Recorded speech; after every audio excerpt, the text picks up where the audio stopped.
Well, good morning, everyone. We are so happy that you are joining us. Happy Pride, everyone. This is a special show we have done annually now. This is our second year. We're so excited. I get to do this show with my friend and colleague, Jason White. And I get to do it with you, Sam. One of the best ways I can think of to spend a Sunday morning. It is certainly very exciting to be here. We have lots of great guests. Jason, I think you'll agree. We've worked really hard to bring a lot of different people to the table today. Yeah, a good variety of voices. It is a celebration of Pride and all that's been accomplished so far over the last 50 years, but also a reminder of some of the areas where, there's still a little bit of ways to go. For sure. And of course, Ottawa and the Valley is really important to us here at CityNews and Rogers TV.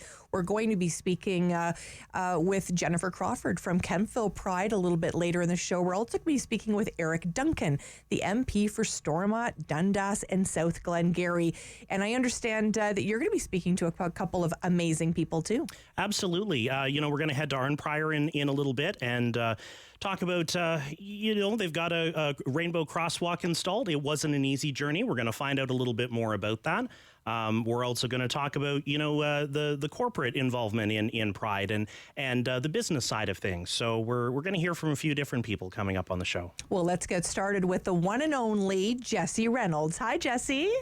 Woohoo! Good morning, guys. Happy Pride. Happy Pride. We're so happy that you're here, Jessie. You have an incredible story to tell. And what I love about your story, Jessie, is when you came out, those doors opened nice and wide. It's so true. And I mean, that's really, in a nutshell, my coming out story is that for so long, I don't want to say how old I am, but I'm from a generation when it wasn't necessarily so cool to be gay in high school. It was right around the time when, things were turning around, like early 2000s. And so I resisted it for so many years, right? And you have people at school questioning your sexuality. Is he gay? Is he not? And eventually in grade 11, when I finally owned it and said, you know what, I am, people stopped caring. And it wasn't until I did that and I actually started living my authentic truth that I started to get acting auditions and started to book comedy shows. And I realized that owning what makes you different is also what makes you special. And that is my message. And I've been riding that for the past 10, 15 years, and it's working out for me. It certainly is, and very successful. Of course, you're a broadcaster, like you mentioned, a comedian, an actor. You really hold a lot of titles in this city. Jessie, what makes it special to get up on a stage and share comedy from the perspective of someone that identifies as someone from the Pride community? Well, there's a quote I love that says, build an empire with the bricks people throw at you. And I think that really sums up what my style of comedy is all about, because I take it back, right? I take the power back from the bullies or people who may have a problem with gay people. And when I kind of hold the mirror back at them, we can all laugh together and, that's what comedy is. It's basically church, Sam. It bonds people. It unifies all of us. And so when you have people from different communities and then can laugh about the same thing, I find it's a really special moment. It's a teaching moment for people. Mm-hmm. It's the great equalizer, isn't it? Yeah, it is. Let's talk a little bit about your story, Jessie. I think this is an opportunity for many people to maybe realize that not only have you come out, you continue, like you said, to wave the flag, but in a way that's so genuine and so authentic, and you really try to bring more people to the table. Yeah, and I think it's still so important. Like, I remember when I first started on radio, it was in 2015, and I kind of sat me down in a boardroom and said, this is the Ottawa Valley. You kind of have to be careful. There's a lot of homophobia around, especially on the outskirts. So just, brace yourself. And I was like, girl, bring it on. I'm ready. My DMs are open at me. I don't care. I'll fight you. But actually, I found the opposite to be true when I eventually started doing, on-location remotes with radio or comedy shows in the Ottawa Valley. Those were some of the most receptive audiences I've ever had. So it made me realize that times truly are changing, and maybe sometimes people in the big cities don't realize how with it the country folk actually are. And the world is changing, and I think that's really awesome. Let's talk about somebody that maybe is listening today and thinking, are they brave enough to come out? Are they brave enough to share their authentic self? What words of wisdom would you share, Jessie? Oh, God, that's not my specialty, Sam. You know that. Well, I remember one story when I was on radio. A dad called, one of these big gruff dads, and he kind of was choked up because his 15-year-old son had just come out to him, and he said, and I'm so proud of this because his son was a fan of our radio show at the time, and he said listening to me every morning gave him the confidence to finally come out to his dad, and the dad was so happy about it, and he said to me, my son said, I knew that if you laughed along with me listening to Jessie, then you couldn't be that mad. Wow. Right? If you like Jessie, then you're not going to hate me. So and I'm okay with that. Those are the moments I live for, right? So that just is so inspiring to hear things like that. And if somebody is listening and they're struggling with it, I just can't emphasize enough how much better your life will be if you're honest with yourself and honest with the people around you. If people in your life have a problem with who you are, then they're not meant to be in your life anyway. So it's not worth being somebody you're not just to please anybody else. Jessie, one of the most impactful things I think I've ever seen at Pride parades, of course, prior to COVID-19, are people, standing on the sidelines of a Pride parade with a big T-shirt that says mom or dad hugs. If you're not getting mom hugs at home or dad hugs at home because you've come out, you can come and hug me. And I think those moments have really been emotional, certainly to watch people embrace each other at a time where maybe they felt they weren't accepted by their family. Did those moments impact you as well, Jessie? Huge, yeah. I mean, not the past year. We don't want to encourage strangers hugging each other. Right. It's still a pandemic. Right. No, but I love that about the community. And, I make a lot of jokes about it called the alphabet soup community. But that's what we truly are. And for people that have been rejected by their families or their loved ones, we're here for you. And that's sort of why we're all under this umbrella of, one of my jokes is we're kind of like the land of misfit toys, LGBT, LMNOP. We just keep adding letters.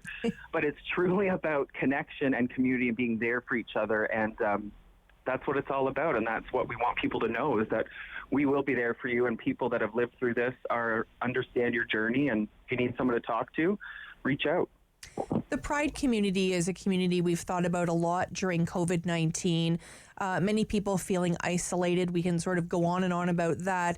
Has there been more isolation, do you think, in the LGBT community at this time?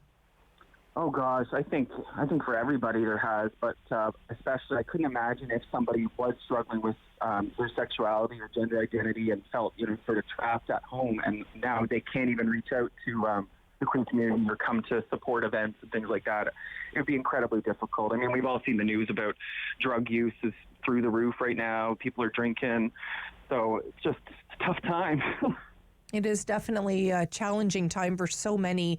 What advice would you have for maybe parents that are, the story you told a few minutes ago is so impactful, Jessie? What advice would you have for maybe a parent that's coming to terms and trying to understand and be supportive of their loved one that might have shared some big news with them recently? I think the best thing you can do is just be open and try not to push too hard in either direction. I just say to parents, like, remember when you were young, right? And you were shaping yourself and figuring out your own identity, whether it's sexuality or something else. You have to live your own journey, and that's the same for your children. They're humans too. They're on their own path in this world, and so you can just only support them. So try to be open. Absolutely. It's certainly wise words for sure. We have got lots of guests that are going to share sort of that same theme today. Of course, this is our special Pride show, and Jessie Reynolds sharing his story today with us. You are always welcome to share your time with us here on City News. Thank you so much for joining us, Jessie. Thanks, Sam. Happy Pride.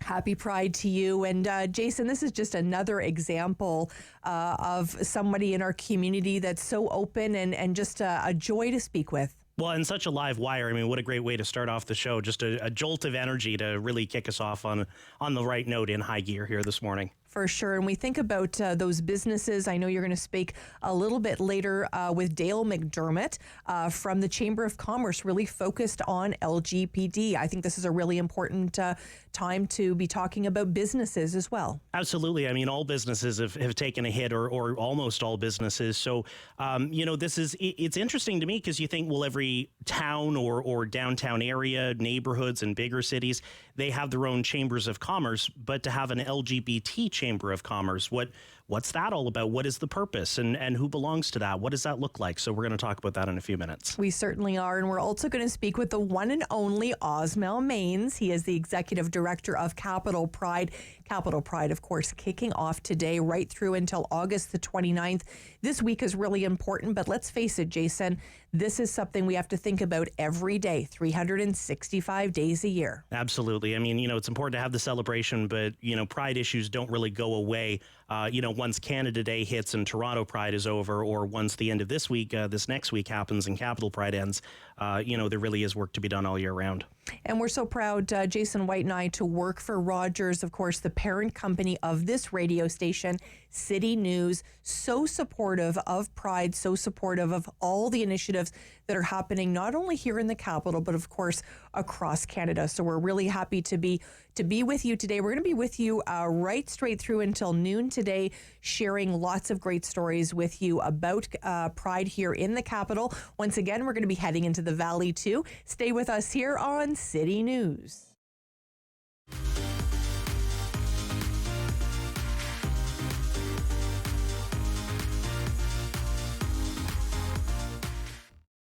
Every year, dozens of Canadians are killed or seriously injured because they take risks around railway tracks. Talk to your loved ones about rail safety. Visit stoptracktragedies.ca.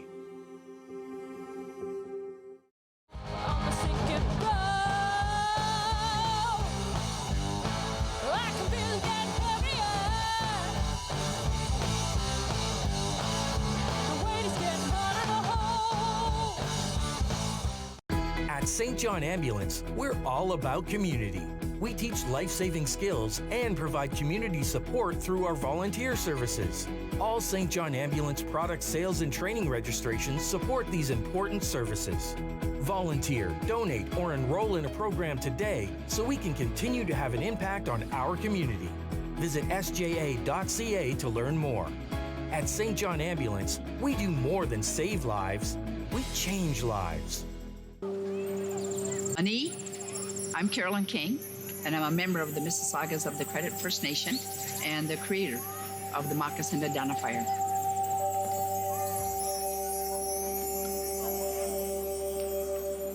Philip Cote, an artist in Toronto here, took and redrew real moccasins. We're starting over with the children.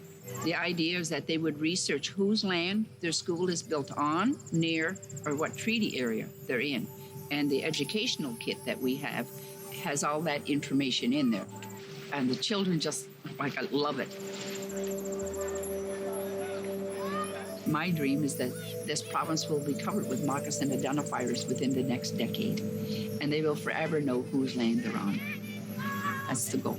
Educate and awareness with a nice, simple little program called the Moccasin Identifier. Ottawa's local shops, restaurants, and services are woven into the fabric of our city. We can all help them during these challenging times. Order from them online, purchase gift certificates to use later, order meals for takeout or delivery, send them messages of support on social media. Please do it today. Learn how at ottawa.ca/buylocal. Play 4 games of bingo from the comfort of your own home each Monday at 7 p.m. for your chance to win money from our $2,000 regular bingo or $5,000 super bingo night. Kiwanis TV Bingo, Mondays at 7 p.m. on Rogers TV. Join us as we look back at previous investiture ceremonies honoring great Canadians. Watch the Order of Canada exclusively on Rogers TV.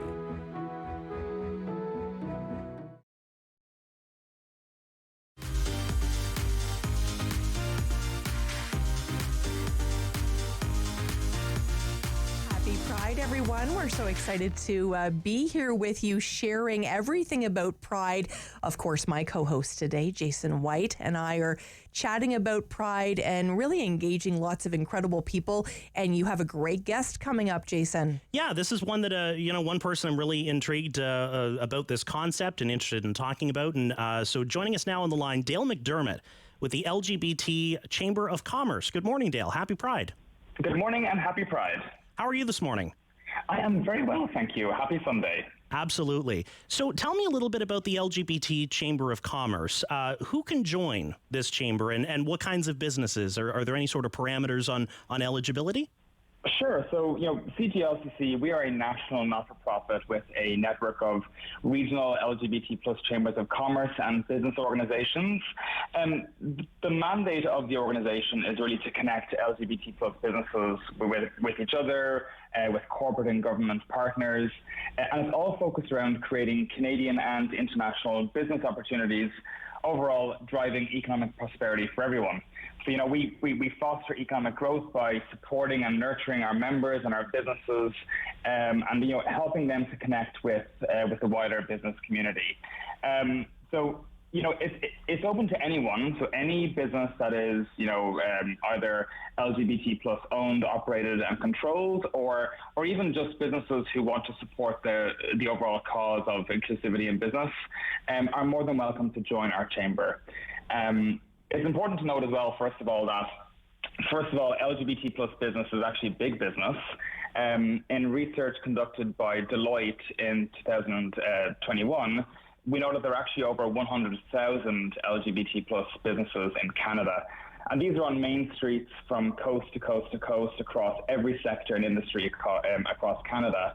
And we also know that those businesses generate around $22 billion annually in gross economic activity, and they employ close to 500,000 full-time and part-time Canadians. So it's a sizable part of the economy, and we're focused on making it bigger. Absolutely. Now, I mean, on the surface, I think, each little town, it seems, has its own chamber of commerce, and Ottawa has the Board of Trade. So where would an LGBT chamber of commerce fit in? How, what sorts of services and how do you help those LGBT-led businesses and other allied businesses sort of network on a larger scale? Where do you guys fit in? It's a great question, and we have to kind of step up a little bit and think about what is the bigger picture. So, first of all, it's hard enough to be an entrepreneur in this country. They face a lot of challenges, starting their businesses, growing their business, and then just sustaining their businesses. But the sad reality is that LGBT plus owned businesses face some unique challenges that their mainstream counterparts don't necessarily face. So, for example, in the same research conducted by Deloitte in 2021, we know that 1 in 4 stated that, because of how they identify, that actually resulted in a loss of opportunities for their company. We know that 1 in 3 have, on at least one occasion, purposely hidden the fact that they're LGBT plus owned to their customers and to their clients. And sadly, we know that 1 in 4 have faced direct discrimination because of how they identify. So these are challenges and unique challenges on top of the challenges already faced by businesses across the length and breadth of the country. So where we come in is we have, I mentioned we're the federal organization, so we're made up of regional LGBT plus chambers of commerce. So we have LGBT plus chambers of commerce in, all across the country in different provinces, and well, what we do is we work with them to, I suppose, overcome those unique challenges that they're facing through our programming. One of the big programs that we operate is a concept called supplier diversity. And supplier diversity, really quickly, it's all about connecting LGBT plus businesses to corporations who are spending a lot of money. And what they do is by working with corporations who have a dedicated amount of their procurement spend every year to diverse-owned businesses, this is effectively giving and allowing diverse-owned businesses like LGBT-owned businesses really have a chance to participate in the economy fully. So that's one of our core programs. It's a growing concept. We're seeing lots of corporations over the last year, really coming on board and thinking about, how can we operate in a more sustainable and equitable way in our daily operations? And supplier diversity is one of them, and it's one which is giving LGBT plus businesses a shot at doing well. Yeah, because you mentioned how challenging it can be to be an entrepreneur to begin with, but then to be saddled, you're kind of on the back foot again if you're running into homophobia and prejudice and people who just, for whatever reason, aren't comfortable doing business with an LGBT person. Yeah, go ahead. Exactly. Yeah, exactly. And, like I mentioned at the start there, that there's 100,000 businesses, 500,000 people employed by them, and they're generating $22 billion. Those figures are in spite of those challenges. And I think, one of the things I want to say is that, these challenges, they're stemming the potential of Canada as a whole. And if we can work to break through those barriers and to really give LGBT plus people a real shot at participating in entrepreneurism and businesses, from the outset, without these barriers, Canada's going to grow. But until we, work through those challenges and really make a difference, we're not going to reach our potential, and that is a shame, in my opinion. Yeah. In addition to all the services and networking that you've touched on, I imagine it's also helpful to be able to network with other people. They say no one knows what you've been through, like somebody who's also been there. So I imagine that networking opportunity to connect with other LGBT-led businesses across the country, it sounds like your members would find that opportunity helpful as well. Absolutely, yeah. So, one of the things that we're really focused on is that lived experience, and by entrepreneurs connecting with other entrepreneurs who have that similar lived experience and those unique challenges, that can really serve to foster, a real sense of community and a real sense of being in this together. But it also allows them to network and connect with each other. So, so many of our businesses have actually got business from the connections that they've made by being involved in the Chamber of Commerce, and I think that's a really big benefit, especially one that we've seen during COVID-19. And COVID-19, one of the impacts of that has been that it's not that diverse businesses were hit differently. It's that they were actually hit harder, and so we know that from data, for example, from the Canadian Survey on Business Conditions, and also work done by the Canadian Chamber of Commerce, that diverse businesses like women-owned, like people of color owned, Indigenous owned, but also LGBT plus owned, they've actually been harder hit. So they've lost more jobs, they've lost more contracts, and they've lost more business as a result of how they identify. So that's why chambers of commerce like ours have been really important, because we've highlighted that issue and we've worked to advocate on their behalf to government, to the business community, to really articulate why this vulnerable sector, but important sector of the economy, needs direct help. And a big part of that, of course, is fostering those network connections and bringing forward a real sense of community. For sure. It sounds like a fantastic initiative, and thank you so much for taking some time this morning to share with us about it. Dale McDermott, really glad to have you on the show.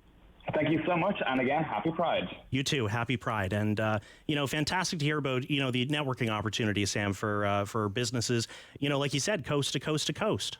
It is so important. And of course, now more than ever, as small businesses, especially Jason, really try to overcome some of the challenges of COVID-19, anything we can do to support business, and especially in the Pride community, is more and more important every day. Absolutely. It's been a tough year and a half for a lot of people, especially in the business sector. For sure. And of course, everyone's thinking about the election. I know we are here at City News.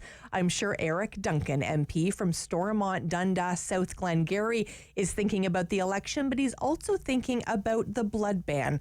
We're going to be talking to him up next about his thoughts on the blood ban and what he's really trying to do, especially here in Canada. We're going to be also speaking with Jennifer Crawford, Executive Director from Kemptville Pride. So you want to stay with us. We've got everything Pride today here on City News.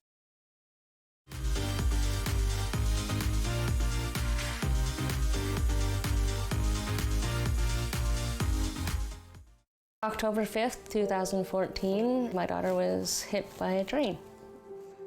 She was walking along the sides of the tracks, and it shattered her world. Through the fog, the sun still rises. Sparrows sing, water spill through the motions. Subtle compromises. Leonard Thompson. 13 years old, diabetes mellitus, 65 pounds. Starve the child to let them live? The treatment's as cruel as the disease. It's a death sentence. Dr. Banting, this could be it. he's the first to receive this trial. But will it save him? It's not pure enough. So we try again. And again. And again.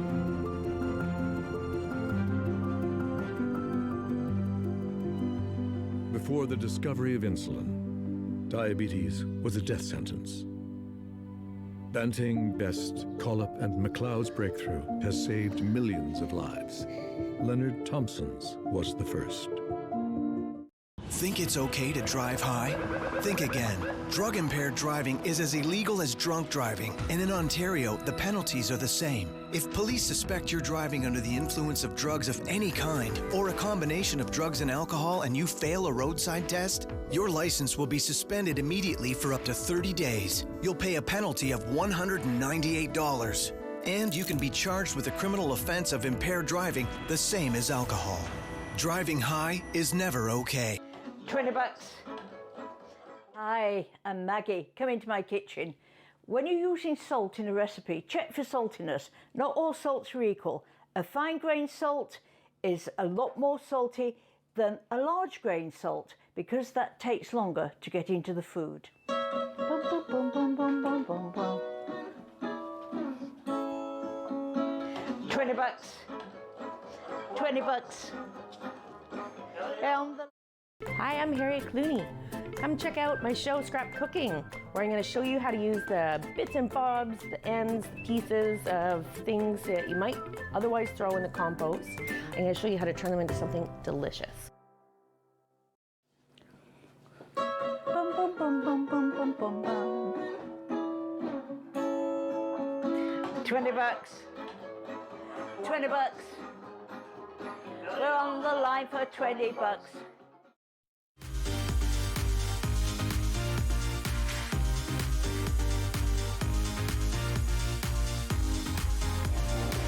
We are back. We are back with our very special Pride show. Thank you so much for joining us. Of course, I'm here with my friend and colleague, Jason White. Hi, Jason. Hey, Sam. Happy Pride. Happy Pride. It's so fun to be doing this with somebody. I'm normally in here all by myself. Nice to have the company as well, and to be, doing a little bit more interaction. I'm usually a reporter and a news anchor here, so this is a little more, not that my regular job isn't fun, but this is a little more fun. It's a bit of extra fun. Absolutely, and we couldn't do it without our producer, Dave Tripp, so thank you so much, Dave, for everything you're doing as well.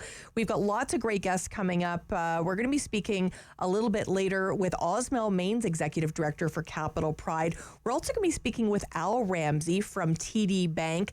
Jason's going to take that interview, but first up is Eric Duncan, MP for Stormont, Dundas, South Glengarry. How are you, Mr. Duncan? I'm doing great. Good to be back on again. It's fantastic to have you. I was driving through Cornwall the other day and I just saw your signs everywhere. You're very busy. We've got about 1,200 up and more to do, so I'm getting my exercise this past week without a doubt. Don't worry. I think I saw 1,200 of them, so that's fantastic.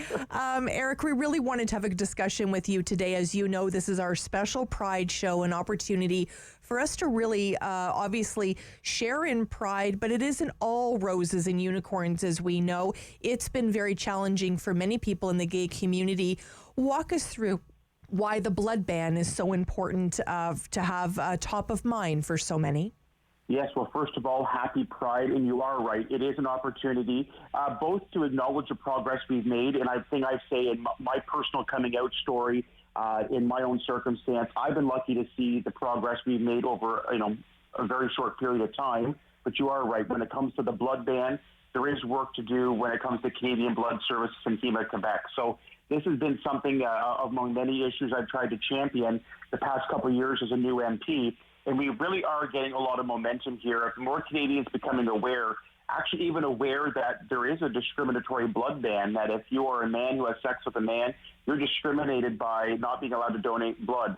There's a ban for a 3-month window there.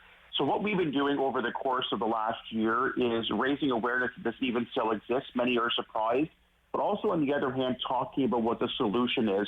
And we're seeing a lot of countries around the world. We're seeing the United Kingdom, we're seeing Israel and their brand new government overseas there come up and ending their blood ban by changing the questionnaire, the types of questions that are asked. So as opposed to disqualifying you solely for your sexual orientation, rather do it on behavior based. It makes it gender neutral, makes it sexual orientation neutral, and focuses on that behavior.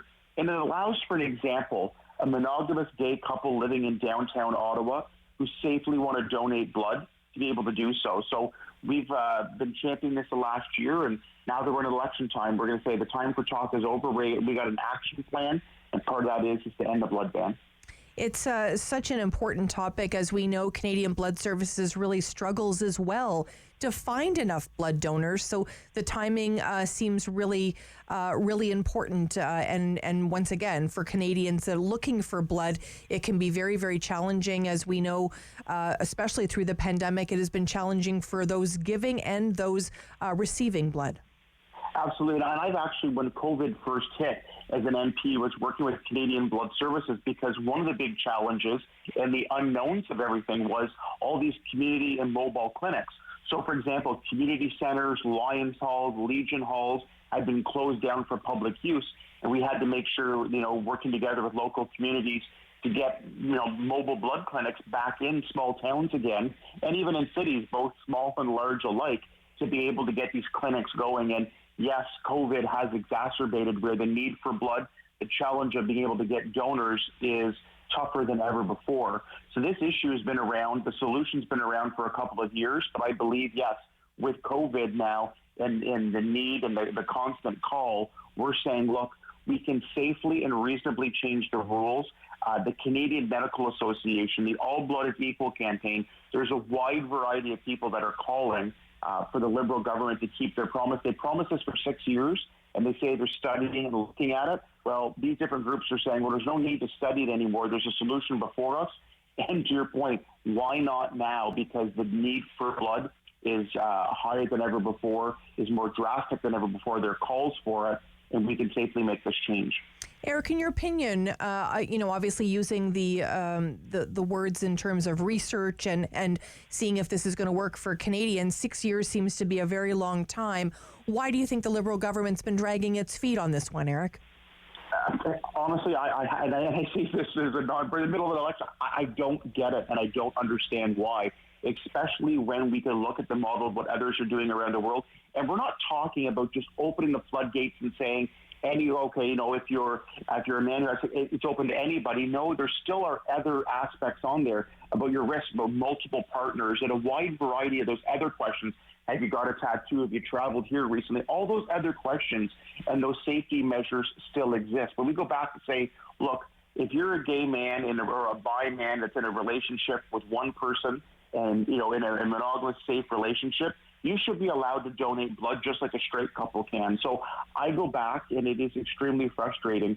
And this is where I think, I say to people, elections matter, and it's a chance for us to say, look, we're actually going to use specific legislation. There's power for the Minister of Health to be able to do this, to remove a questionnaire, a question in the questionnaire, and replace it. Otherwise, we can do this quickly, we can do it safely, and at the end of the day, put to bed this issue that's been going on for far too long. If this is now the third election campaign, the Liberals are promising to do this.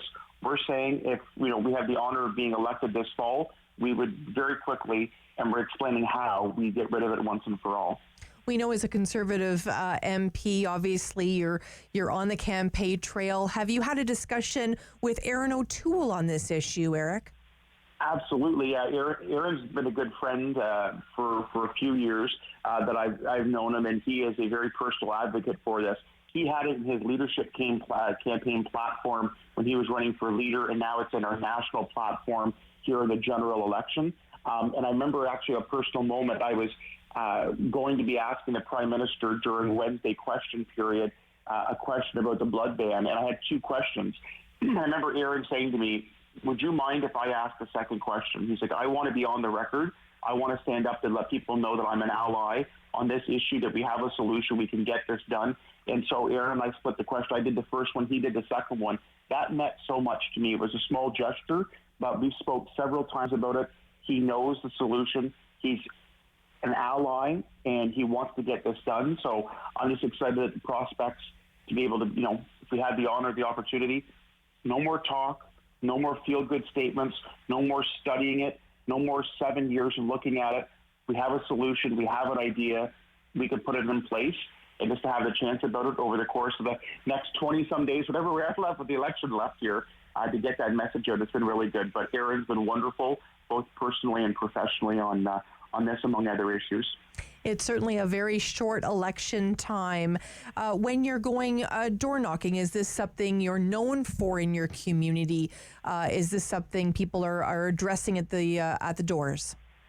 I'd say, honestly, specifically in my riding, Stormont, Dundas, South Glengarry, a little bit people have seen, because I've spoken to House of Commons about this, and I put it on social media, and I've done it in some of my literature and my community updates, so people are aware. And actually, believe it, perfect timing that you asked that. This morning in my condo building, I was going down to my car, and there was a neighbor I just met the other day, and he said to me, Eric, actually, I want to let you know, I'm gay as well, and I want to thank you for the work you're doing on the blood ban. It would mean a lot for me to be able to donate blood to make a difference. And I just thought that just literally happened in my building here in Cornwall this morning.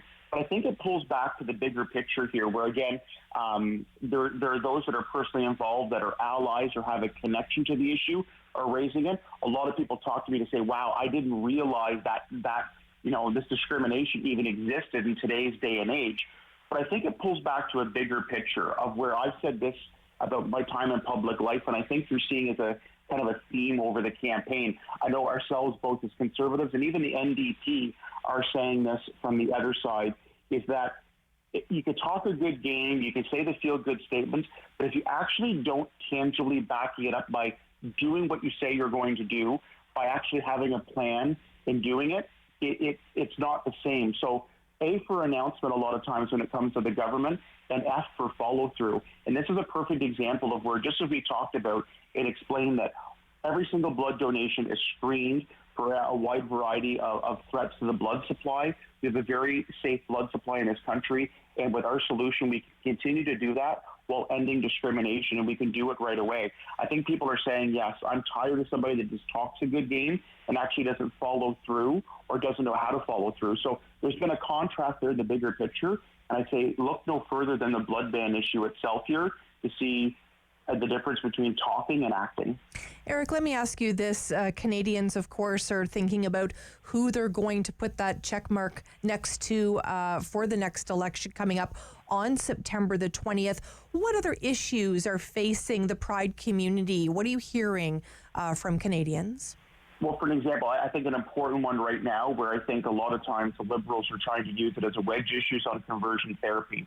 I've spoken to House of Commons about it, and what we've proposing, we will ban conversion therapy. We will get the job done. And we talked about doing that, where there have been concerns from members of our party and different faith communities about private conversations in certain aspects. And for greater clarity, we're actually going to be proposed to use the words from the Liberals' own website from the Department of Justice, talking about how that does not apply there. We're talking about a reasonable amendment of putting that in there to provide that clarification, and I think we'd have broad support for that bill. So again, for an example, the banning of conversion therapy, for I think looking at the end of the day as well, finally ending the blood ban, no more talking, getting it done.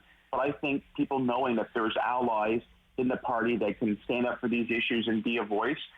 I've talked more about my sexual orientation in the last 2 years than I have my entire 33 years. But I also realize that myself and our other candidates, we have an opportunity to make a difference and raise a voice. And I think a lot more people before, when they're hearing what Aaron is saying, they're seeing our platform, and just having the chance to come on a Pride program like this and have a discussion and say to people about rapid testing for HIV testing in rural and remote communities is a real thing we may need to make a difference on. Mental health is a massive aspect of our platform. And I know when it comes to LGBTQ2+ youth, it is a big issue, both urban and rural, in all walks of life. So I think people are starting to resonate a little bit more. They hear the message. More people are taking a look at ourselves, seeing the allies that are in our team, and saying, wait a minute, these are some tangible promises that they're going to follow through on. I think it's changing their perspective and, again, getting us a second look, which is always good.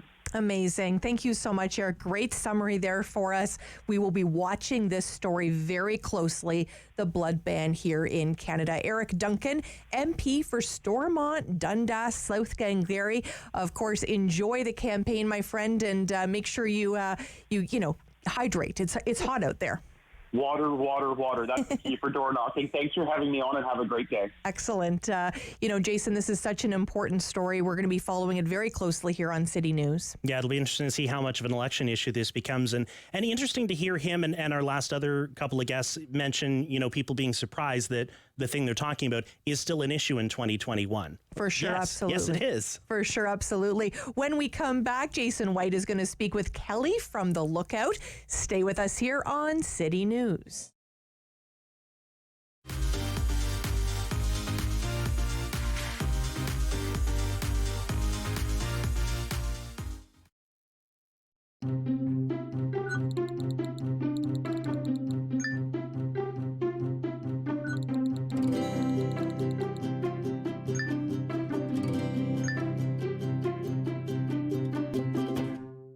Every year, dozens of Canadians are killed or seriously injured because they take risks around railway tracks.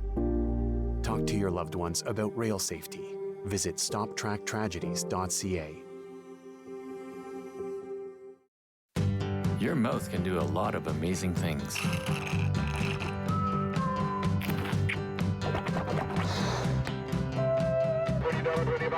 And your mouth can save a life. Hi, I'm Tom Wong. I'm just one of close to 1,000 Canadians in search of a stem cell match. We need your help. A simple swab is all you need to register on the National Stem Cell Database. You could be the one to save a life. Find the hero in you. On the next Simply Cooking by Chef, a few hours of meal preparation once a week can save you time and money later on. I love to have a chicken roasted ready to go for the rest of the week. You can use it for so many different recipes, meals, and even as a snack. No matter your dietary restrictions, Chef Daniela has many other options you can do. Find out what they are on Simply Cooking by Chef, right here on Rogers TV. Hi Ottawa, we at Rogers TV want to invite you to tune in to Operation Support Local. The idea behind this show is to share stories of those individuals and organizations who have gone above and beyond to help the most vulnerable in our community. We're also going to highlight local businesses who are just starting to get back on their feet, of course, with new protocols put in place to keep us all safe. We're going to share stories each Friday. I encourage you to tune in for new episodes of Operation Support Local. Are you a woman experiencing abuse? Do you know a woman experiencing abuse? Help is available any time of day or night. Sheltersafe.ca is an online map that helps you find a women's shelter or transition house that meets your needs so you can live a life free from violence. Sheltersafe.ca. Help is just a click away.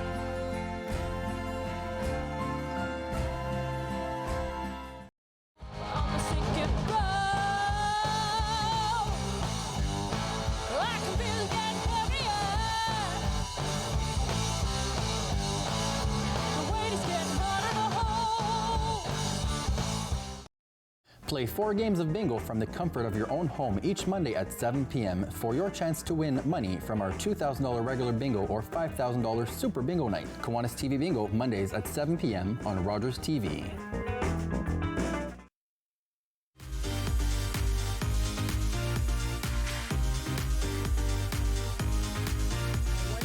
Happy Pride, everyone. And I don't know about you, Jason White, but I certainly have missed socializing with all of my friends. Things are starting to open up and you can socialize a little bit, but it's not quite the same, as it was before March of 2020 when everything kind of went sideways. And one of the places where people do that socializing and they come together and they take in a show, it's a staple of the Byward Market, is The Lookout. And so joining us now on the line is the owner-operator of The Lookout, Kelly Brandt. Good morning, Kelly. Good morning. Happy Pride. How are you? I'm doing excellent. How about you? I'm, you know what? No better way to spend a Sunday than here talking about Pride in the Capital and having you join us. You know, it's been a tough year and a half for a lot of businesses, especially those in the entertainment and hospitality sector. Can you tell us a little bit about how has the Lookout been affected by the pandemic over the last 18 months, and how have you been able to adapt?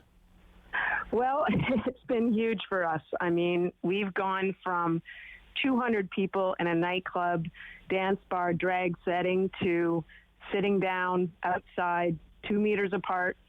It's been crazy for us. We've spent a lot of money trying to create the atmosphere outside, get through this COVID, and still try to have some fun doing it. Yeah, because you've got the patio space outside, and there's still, you know, room for people to come down and have a good evening at the Lookout, right? Yeah, I mean, we've really created a couple spots, in fact. In the front of our building, we have our patio where we offer drag shows through the week for free. And then we also now have a side patio where it's a bit more intimate with our drag shows that hold about 70 people. It's a sit-down, fun environment. Yeah, I know on the website it says Ottawa's home for drag, and that's one of the things the Lookout is really well known for in this city. Drag is usually very interactive, where you have a drag queen, the performer, you know, maybe mingling in the audience a bit. How has the pandemic and the restrictions, the public health restrictions, changed how that looks and how that feels and that sort of vibe? Well, you know, I think it's been tough on our drag queens because they get their energy from the crowd. And now, you know, they're forced to stay on the stage, and if they come off the stage, they have to put their shield on. But, you know, they've adapted. And for some of our customers, they've said that they're really enjoying the intimate setting that we've created. So, you know, you only have about 70 people, and you're sitting watching the show versus previous COVID.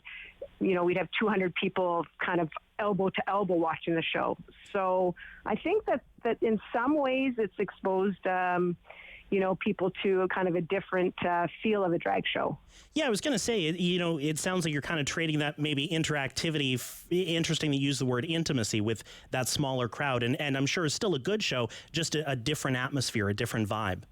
Yeah, exactly. And then just people off the street, because we have the drag show through the week on our front patio. You know, people are driving by, and all of a sudden they're looking to their right, and there's a drag queen doing a show. So it's been pretty exciting, I think, for Ottawa in itself. And again, it brings a lot more exposure to the Lookout. Absolutely. You know, definitely livens up the street scene for sure. Yeah, no doubt. For sure. So, you know, I mean, I think some people, they think of a place like the Lookout or other sort of gay bar and like, why? I mean, you know, you can go anywhere these days. Gay people can marry. Why do we still need LGBT spaces? Can you share a little bit about, you know, sort of the importance that your establishment and others have in the community in 2021? I think, you know, for us, you know, just doing some interviews actually for hiring staff, people have thanked us for having this space. I mean, some people are still, you know, uncomfortable in their sexuality. You know, we're very unique. So no matter how you identify yourself, you just feel comfortable in our space. It's fun, safe, welcoming for everyone. And, you know, there's no surprises. You know what you're getting. You know what you're going into. And, yeah, people just, they need us around, thank God. Yeah. You mentioned about job interview candidates thanking you, but are you hearing similar sentiments from customers? Because, I mean, so many businesses, unfortunately, have closed their doors, but through it all, the Lookout is still there. Yeah, I can't tell you the number of times that my business partner who still works the bar has said, you know, people just come up to her and to our staff, and they're so sincere, and they say, you know, thank you. Thank you for surviving COVID, and thank you for this space. And, you know, it's really makes us feel good, and that we're providing this for the community, and they're coming out to support us as well. Yeah. So, no, it's definitely amazing. We pride ourselves. Our motto is look out for each other. And I feel like our community is feeling that. Yeah, no, that's a good motto to have for sure, especially these days, you know, because everybody's been affected by this pandemic. And, you know, I'm thinking about the things we used to hear before the pandemic about, you know, these concerns about the apps, the dating apps, killing the gay bar scene or reducing the number of people who are coming out. Do you think the pandemic is going to change, you know, community members and leave them kind of a little bit hungry? Because as we've learned over the last 18 months, you know, chatting and video chatting isn't quite the same as seeing your friends in person. Yeah, definitely. People are definitely coming out, and people that I think were lonely, you know, during COVID, and now can come out and see friends. And for their mental health, it's so important, you know, to have these kinds of spaces to allow people to, you know, meet new friends and just see people, you know, face to face, and you know, you can actually give somebody a hug again. Something a lot of people have been missing for sure. Yeah. What does Pride Week look like at the Lookout? What do you guys have coming up the next few days? We have a lot going on. So every night on the front patio, we have our, we call them pop-up drag shows, which are drag shows for free on our front patio. Different drag queens are performing, all local talent.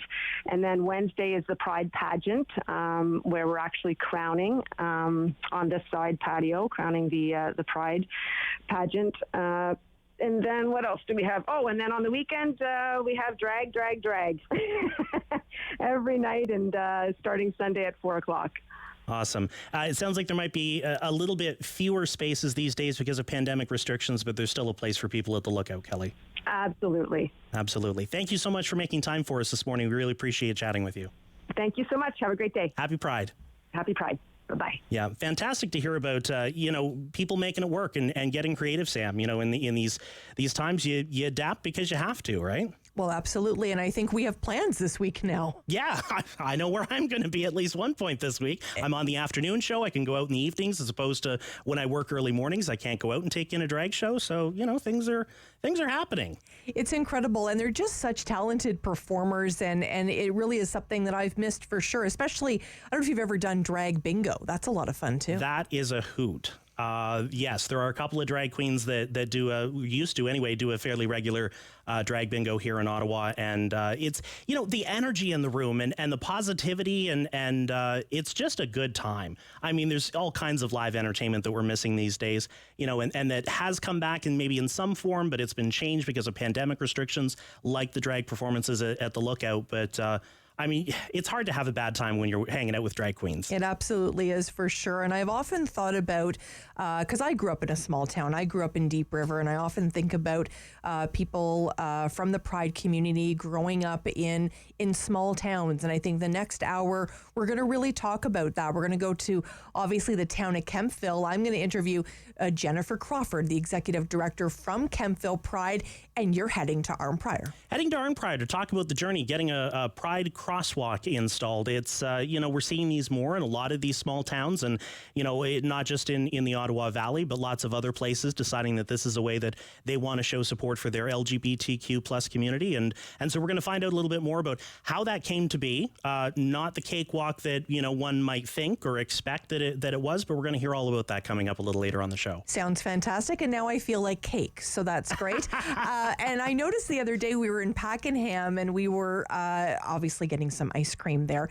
They've got a great Pride walkway there as well, a crosswalk there. It really is amazing to see how the Ottawa Valley has really embraced people in the Pride community. So we're going to be talking once again to people in the town of Kemptville and people in the town of Arnprior. We're also going to speak. We promised we would bring you Osmel Maines from Capital Pride. He's coming up too. Stay with us here on City News.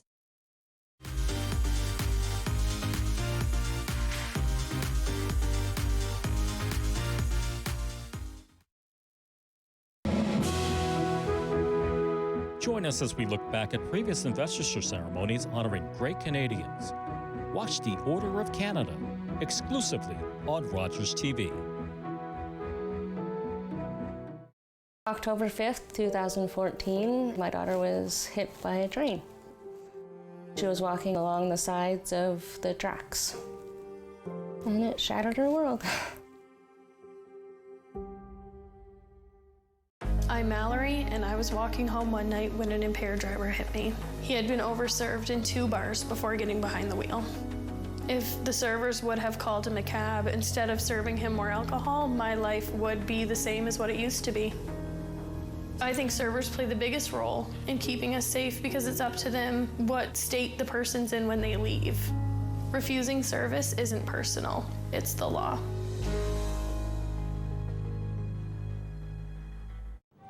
The world's most famous Canadian, Grey Owl, just back from a triumphant British tour, is to be a reluctant guest at a gathering of First Nations. Archie, you may not realize this, but right now you are the most famous Red Indian in the world. These are your people. You have to be there. Come on, Harold, let's go. Sure, I'm sure. His name is Archie Bellini, and if he's a Red Indian, I'm the King of China. It is an honor to meet the man called Grey Owl, who has brought much respect for our people.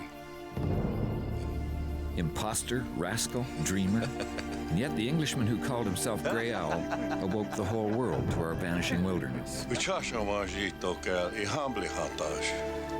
My brother says, men become what they dream. You have dreamed well.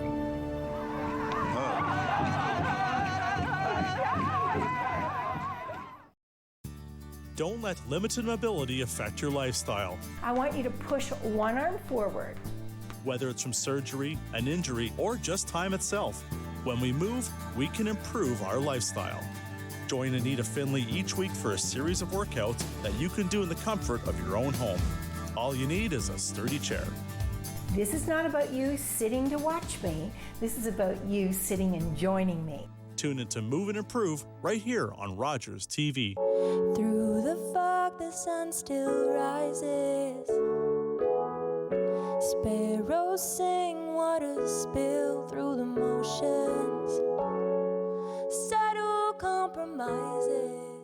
Hi, I'm Harriet Clooney. Come check out my show, Scrap Cooking, where I'm going to show you how to use the bits and bobs, the ends, the pieces of things that you might otherwise throw in the compost. I'm going to show you how to turn them into something delicious.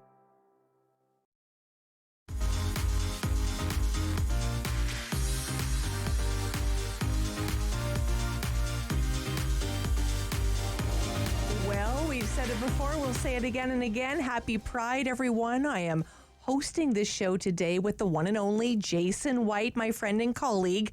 We've chatted with a lot of great people, and we still have more to go, Jason. A whole other hour of Pride-themed content here on City News for everybody to celebrate and also look at, some of the areas where there's still a little bit of a journey left. For sure. We're going to be speaking with somebody from corporate Canada about why it's so important to just not put a flag on it, why it's more important to obviously live and breathe Pride 365 days of the year. We're also going to speak with Osmel Maines, Executive Director for Capital Pride. But first up is Jennifer Crawford. Hi, Jennifer.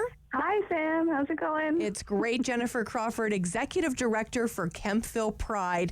You are the new Executive Director there, the very first Executive Director. How has it been, Jennifer? It's been fantastic, actually. We've really... I've been in the role since March, and we've come a long way. We've hit a few bumps in the road as far as just solidifying our role in the community. But it has been amazing, and as much as there's been bumps, there's been so much support. June was incredible for us. We had businesses step up beyond our wildest imagination. Like we've it was incredible to see the support that we got during the month of June, for sure, and ongoing as I'm creating the strategic plan for the organization over the next, 6 months. We'll be working on that, but it's been wonderful being the first ever executive director. For sure, absolutely. Cool. And you mentioned some bumps in the road. Walk us through some of the challenges, Jennifer. Well, I think we're a small town. Kemptville is just, a small conservative sort of town. Lots of folks who, like I said, who support the LGBTQ community. But we also, during Pride Month, had some challenges with, getting our message out there. We painted a beautiful crosswalk downtown Kempville. There was some issues around that. There was folks that, it wasn't welcomed by everyone, and we had to address some of that. But the one thing that I noticed that, social media, people can really get brave and say some hurtful things there. But as an organization, we really didn't have a chance to speak up because all of our supporters spoke up and supported us and sort of fought back and helped educate folks who had really not, a supportive view of the LGBTQ community. And in the end, it just solidified to us that an organization like Pride needs to exist in a small town like Kempville. For sure. And we know 50 years ago, Pride started as a protest. And we know that this has been a journey and will continue to be a journey. And we know, Jennifer, it's not always going to be roses and unicorns, as we said a little bit earlier in the show. But it's about making those steps forward. You've got a great park bench as well that I've seen pictures of. It's beautiful. Yes, the dog park in Kempville, which gets probably the most action ever. Like the place is gorgeous, and the people that go every day are incredible. And one of their board of directors reached out and said, we want to put a Pride bench in the park, and we want to. So our theme for Pride Month this year was "Show Us Your Rural Pride," and their idea was, let's put the bench there, get it. They put hashtagged "Show Us Your Rural Pride" and encouraged everyone to take pictures of their puppies on the bench and tag us in it, and it's still there. I go to the dog park every day, and I see it there. It just is such a welcoming and inclusive space. And the support through that has been incredible. Like, folks are really understanding that we exist now. It's not just, we're not just doing a parade. We're not just, celebrating in June. We actually are in the community to stay. For sure. We know that a big focus of the work you're doing, Jennifer, is that fundraising piece. And I will tell you that I bought a number of those great candles and those caramels from Pickle and Myrrh. I actually gave one to my co-host today, Jason White. He certainly enjoyed that as well. Best caramels I've had in ages. Oh, my goodness. Aren't they delicious? Pickle and Myrrh and the Wick Witch in Merrickville stepped up huge for us. They reached out to us and said, we want to do something for Pride Month, and they created that beautiful candle. Love is Love on it, and it's just, Wick Witch candles are the best candles, and Aaron's caramels at Pickle and Myrrh. My goodness, they are so amazing. Because that fundraising is so important. You need funds to be able to share the message. Absolutely. And when we sort of support those fundraising efforts, it helps you share the message far and wide. Absolutely. They've done, like I said, we had over, I think, 25 businesses between Kempville to Merrickville that stepped up in a way that, honestly, we did not expect. The candle and the caramels, 100% of their proceeds came to us. It was just under $4,000 they raised for us. And they sold out their candles in 36 minutes. Like, it's incredible how they stepped up. We've had small businesses to, J&M Automotive, who gave us $2 from every oil change. Like, it was incredible. I've never, ever worked in it, and I've worked in nonprofits for years. I have not seen a community step up the way Kempville did during Pride Month for us.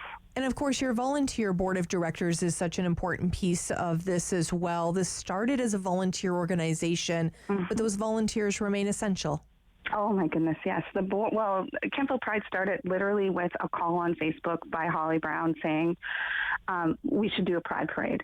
And 6 people met at a Starbucks in 2019 and made it happen.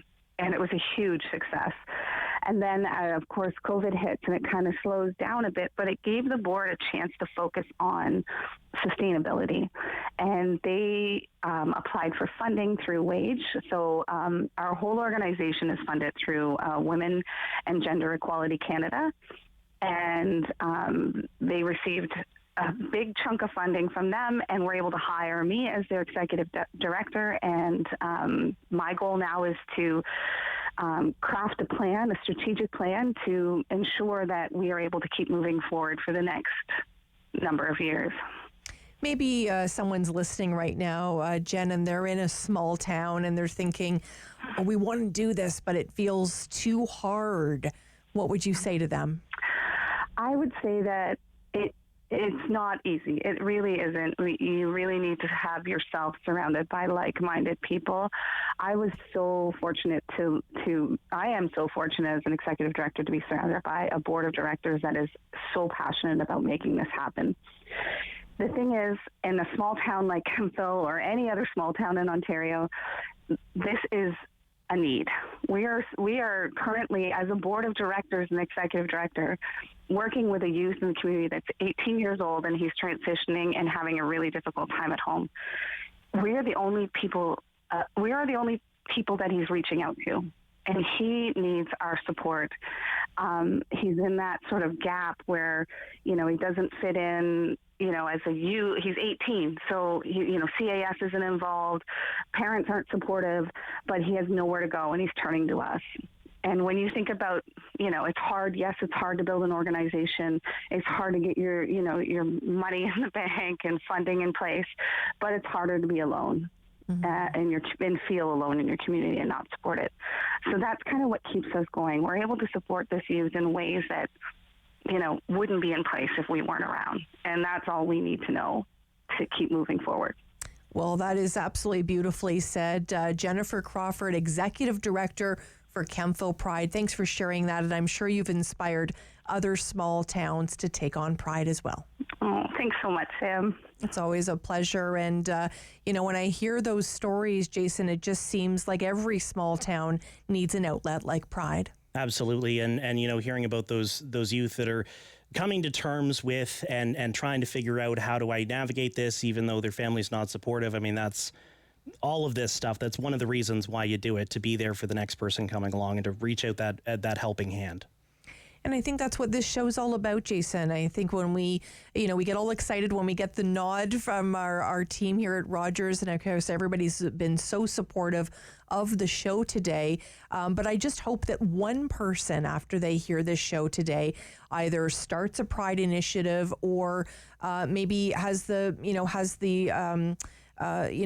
knowledge that they can maybe come out and feel like that this is an opportunity for them to feel safe. Absolutely, because there is still a need for this, for Pride, as we've heard from our guests this morning, and we'll continue to hear. There's still a ways to go, and hopefully everybody involved in this show today, hopefully that is helping with that, for sure. I'm confident it is. When we come back, TD Bank's going to be here and talk to us about why it's so important they support Pride. Stay with us here on City News.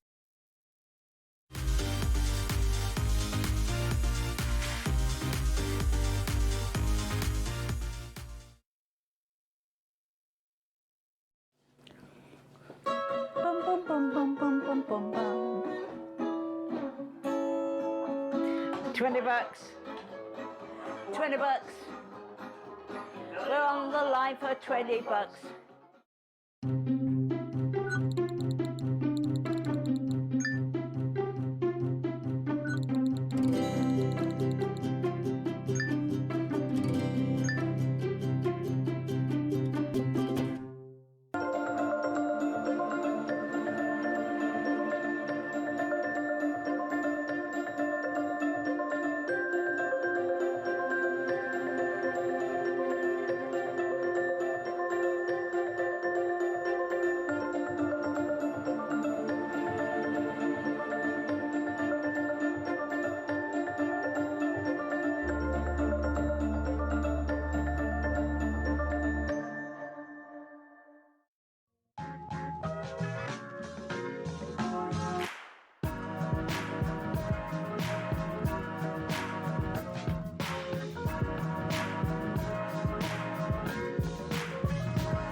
When you're online, Rogers TV on YouTube shares news and events from your community, like messages from local leaders, updates on the latest health news, local business presenting their new offerings, and how our local communities are working their way through these unprecedented times. Visit and subscribe to Rogers TV on YouTube for the latest local information. Every year, dozens of Canadians are killed or seriously injured because they take risks around railway tracks. Talk to your loved ones about rail safety. Visit stoptracktragedies.ca.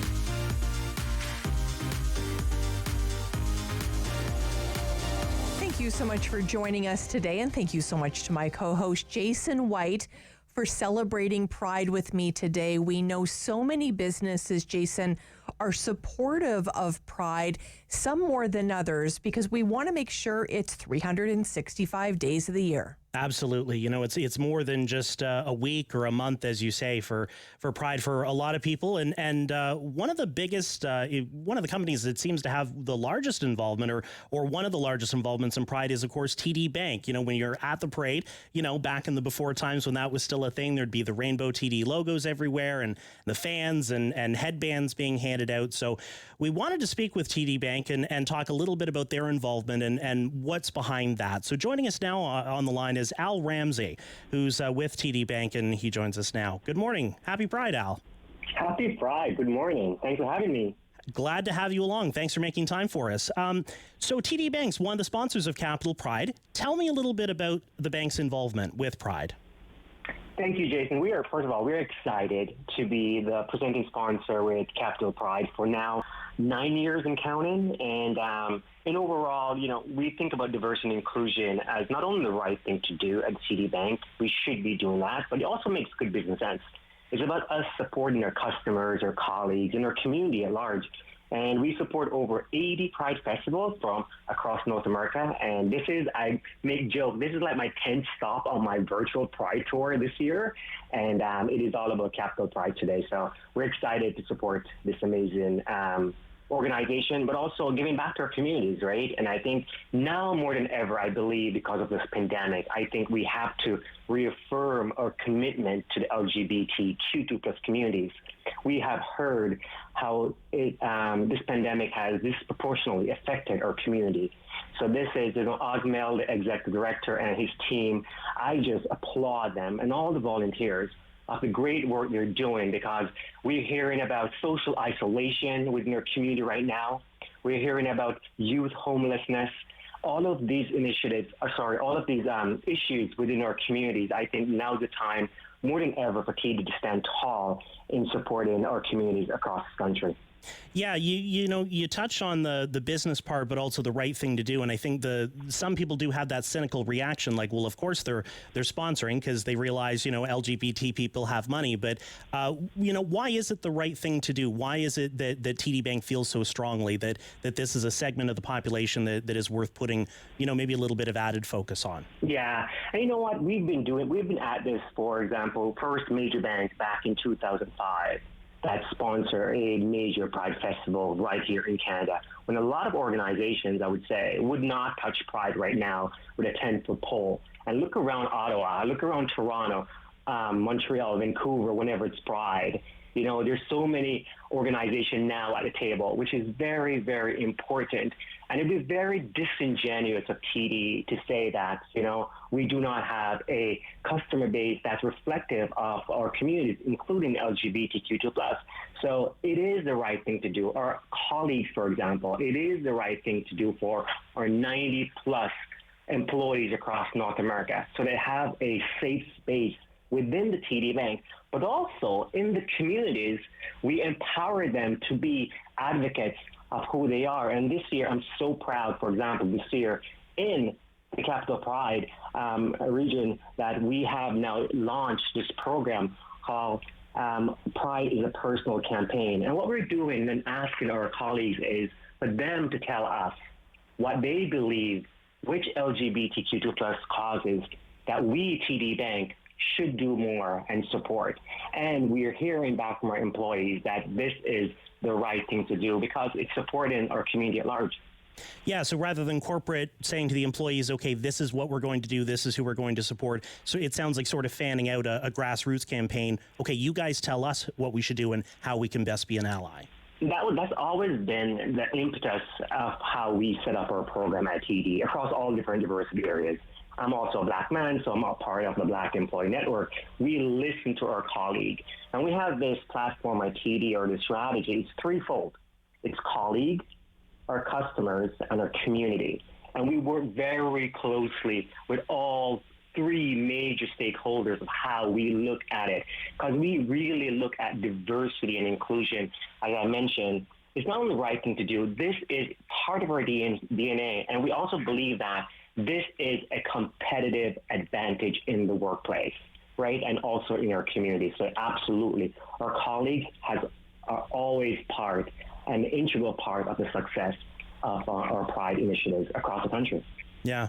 And interesting you mentioned that, back when TD started, like 2005, a lot of companies, as you say, wouldn't touch Pride with a 10-foot pole. Are you kind of blown away sometimes to think about it was a while ago, but not that long ago that, a lot of companies wouldn't be involved with Pride. In the banking sector, not inconceivable that two men who legally couldn't get married or two women who legally couldn't get married at the time, maybe having trouble getting a mortgage, depending on the loan officer they were dealing with or the bank manager, to 2021. Here we are where we have, a major national bank being a major sponsor of Pride right across the country. We've come a long way. You know what? We've come a long way, and we still have lots to do. And that is the thing. That's a movement. Pride is personal. Pride is more than a parade you mentioned, 365. Pride is a movement. It's always about forward progression and progression, I should say. And this year also, yes, so I am very pleased personally as a gay man to see how far Pride has come since I've started back in 2005 when I was hired in TD Bank to do that. And I'm pleased to see, even our competitors. I am very, as a person within the community, I like to see that because, when one boat rises, all boats should rise. And I think that's how we look at it at TD Bank, because this is about community. It's not about TD Bank, right? It is for the greater good of the LGBTQ2 plus community. And we understand that we have this massive platform. Think about it, right? We have 90,000 employees across North America, and we have many, many, many thousands of stakeholders right across North America. So we have a great platform. And another initiative here that I am very proud of. So we have this regional initiative within the Greater Ontario region, talk about Pride is personal. But on a national level, what we did this year, we launched a Pride coin. And 100% of the donation from the Pride coin will go to Rainbow Railroad. And that's another thing we talk about is we have this great platform. And we're hearing around the world, even right now, what's going on in Afghanistan. I am fortunate to be on the board of Rainbow Railroad. And you know what? The need is great. We want to support and help save lives around the world.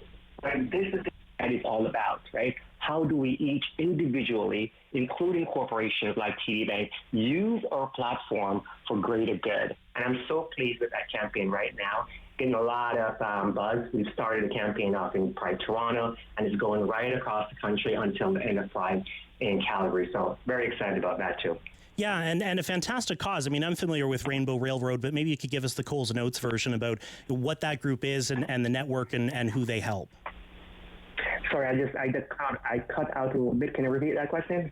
Yeah, just tell me a little bit about Rainbow Railroad, because I know what it is, but other people may not. Can you tell us a little bit about what that cause is? Absolutely. So Rainbow Railroad is, so first of all, there's 69 countries around the world. It's still illegal to be gay. You can be persecuted. So we have it really good here in Canada. We have made progress, but we have still a way to go. But we still have a very good, side here in Canada where you can free to be your authentic self. So Rainbow Railroad is a grassroots community organization right here in Canada that was started. And the idea why it was started was to help those 69 countries where LGBTQ2 plus individuals are being persecuted, being killed in some instances.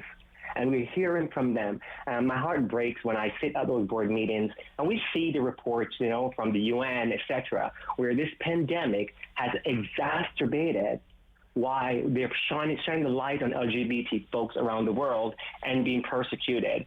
And so what we do is literally what it is. It's a rainbow railroad. It's a railroad, right, to help pluck people out of danger to Canada, to give them a better home and to settle them right here. And we work with partners like Capital Pride right across the country to help these individuals when they come to Canada to settle so that they can actually get freedom, right? So I'm on the board, and I would say, please, read up on the Rainbow Railroad.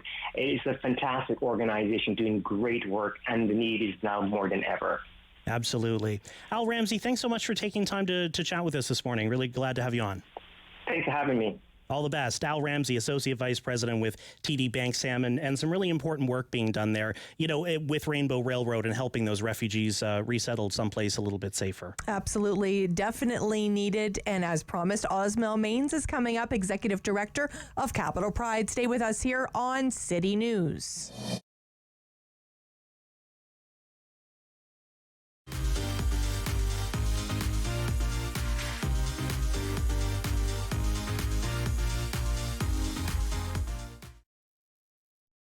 Play 4 games of bingo from the comfort of your own home each Monday at 7 p.m. for your chance to win money from our $2,000 regular bingo or $5,000 super bingo night. Kiwanis TV Bingo, Mondays at 7 p.m. on Rogers TV. Join us as we look back at previous investiture ceremonies honoring great Canadians. Watch the Order of Canada exclusively on Rogers TV.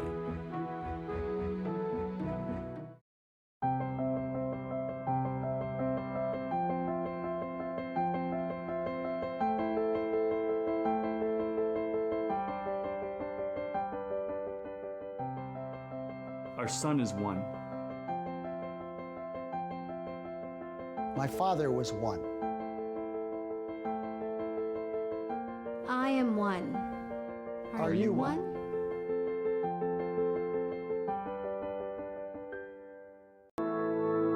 My Uncle Cheney was one of over 150,000 Indigenous children that were taken to residential schools between the 1800s and 1996. My uncle ran away from school, wanting to get home to his mom and dad, and sadly he didn't make it and died of exposure.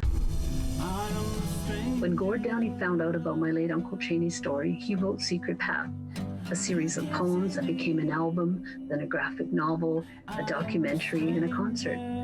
Gord met my family, and together we formed the Gord Downey and Cheney Winjack Fund. Together, we are sharing Secret Path and other reconciliation resources with legacy schools, setting up legacy spaces across Canada, and hosting events like Secret Path Week to inspire all Canadians to engage in reconciliation. Before he left us, Gord asked us all to do something. You're gonna figure it out. Will you join us? Together, we can make Canada a better place. Encore Ottawa, a series of pre-recorded concerts featuring 20 of Ottawa's amazing musicians, all recent recipients of the Ottawa Music Development Fund. We are so happy to bring together all this talent onto this beautiful stage, the Shankman Arts Centre, in presenting this concert series for you. We couldn't do this without the City of Ottawa, the Shankman Arts Centre, Rogers TV, and Apartment 613, and the Ottawa Music Industry Coalition. October 5th, 2014, my daughter was hit by a train. She was walking along the sides of the tracks, and it shattered her world. Through the fog, the sun still rises. Sparrows sing, waters spill through the motions. Subtle compromises.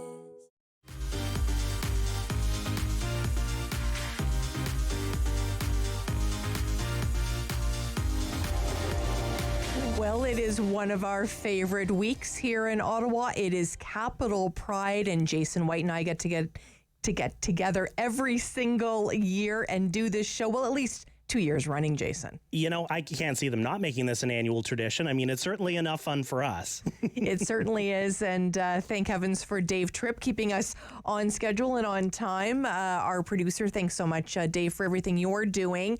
And we want to have a big shout out to the one and only Osmel Maines. Hi, Osmel. Happy Pride. Well, listen to you. I could just listen to you all day long, I swear. Executive Director for Capital Pride, you are a very busy person this week. Yes, I'm actually at an event right now as well, so that's how busy I am already. That's amazing. I tell you, you're giving Mayor Watson a run for his money about how busy you are. Osmel, tell us what's up for Pride this week. Oh my God, so much. So Pride Kickoff today, we are currently at our brunch and drag, where we have a sold house. So it's so amazing. But we have great virtual events that's happening this evening. So one of them was our Family Pride, the Family Pride Hour that started at 11 o'clock. And not only that, but majority of the programming that we have, they're going to be posted on our YouTube. So if folks miss them, they can just always come back and just watch them. We also have various speakers panels. We'll be speaking on various topics within the 2S LGBTQ plus communities. And then we have our pageant. We can't forget our pageant, where we have 12 contestants vying for the titles of MX Capital Pride and Miss Capital Pride. So just a lot. We have Dominique Jackson from Pose, who's going to be speaking about her life and how she navigates Hollywood. And we end up this festival with our first in-person concert called TD Spectacular, happening on Sunday the 29th at the Great Lawn at Lansdowne Park, starting at 3, where we're going to have various drag performers and various queer artists. So yeah, it's a busy week, but folks can find all this programming on capitalpride.ca. And you can watch them on our website at capitalpride.ca/live, or even on Rogers TV. So we have everywhere where you can watch. It's amazing. And you're still smiling and you're still giggling, which is great, because I think I worry about you all through the year. You work so hard to make this week so special for everyone here in Ottawa. Yes. And, usually we're gearing up for that big parade, which we're going to miss so much. Are we already thinking towards 2022 that parade will be a reality? Oh, girl, yes. We already started a conversation.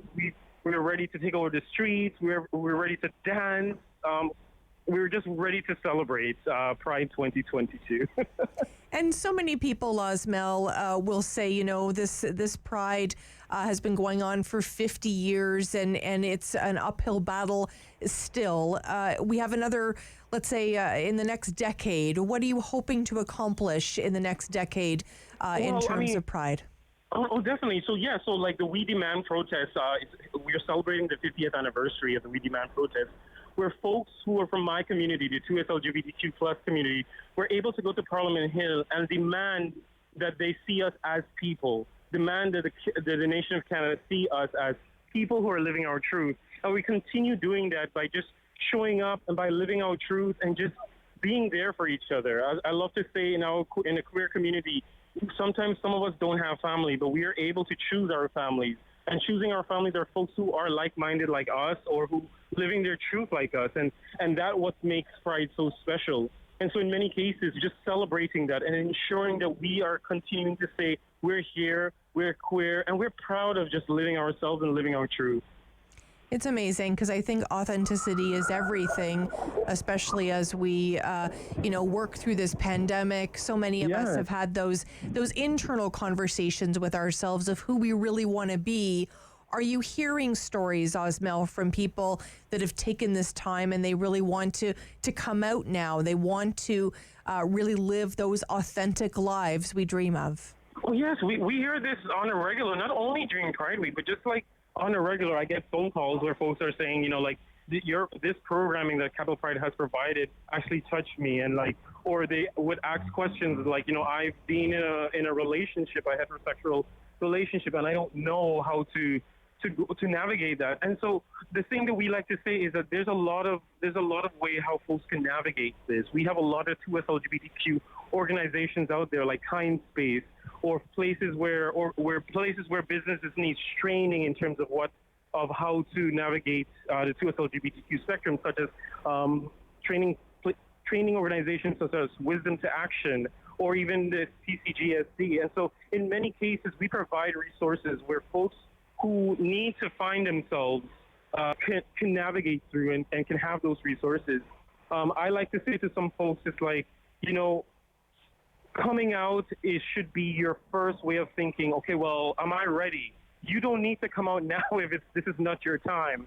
But when it's your time, you know it's your time. And so also the water is fine, so come and jump in. But like, if you want to use your floaties for now, that's okay too.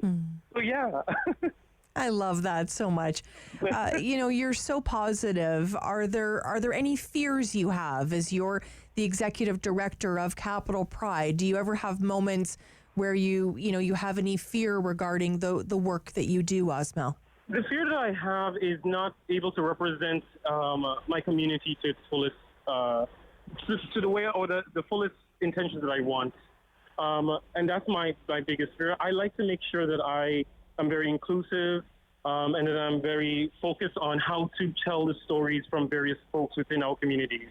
I'm not a trans person, and I don't live a trans experience, but what I do is try to get that experience and that information from folks who are providing that and let them be the voices to tell those stories. And so for me, the most important thing is ensuring that folks' stories are being heard and are being told. I think that's for me the most important thing. I always like to say, and I say to my husband, many times I may be stressed out on various things. And the biggest thing that I just get stressed out is if I could not create an avenue for information for folks within our communities and also for allies within our communities to hear the stories of the marginalized and folks within our communities. And let's talk about allies for a second, Osmel. I think it's a really good point. As you know, I'm an ally to the community. What advice would you have for someone maybe listening right now that thinks, I don't actually know how to get involved. I want to support Pride, but as an ally, how do I do that? The best thing to do is just listen and communicate with folks within your circles who are part of the Pride community. Listen to what they want in terms of like, okay, well, these are what I need from you to support.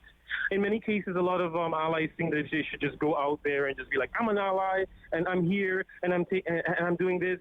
But in many cases, I like to tell folks who are allies, who are who are cisgendered, heterosexual, is to also remember not to take up space. Remember to ensure that the space that you have is for there so that folks within our communities or marginalized, disenfranchised communities can actually speak and say their truth. How you can come through is just going out and just learning from folks who are part of the community, listening for what they want and what their needs are. And then once you can establish that and understand that, then that's when I say come in and enjoy Pride. What I don't want is folks who come in and say, well, I don't understand what trans is, and I don't know if I want to do that, but I like this gay stuff here.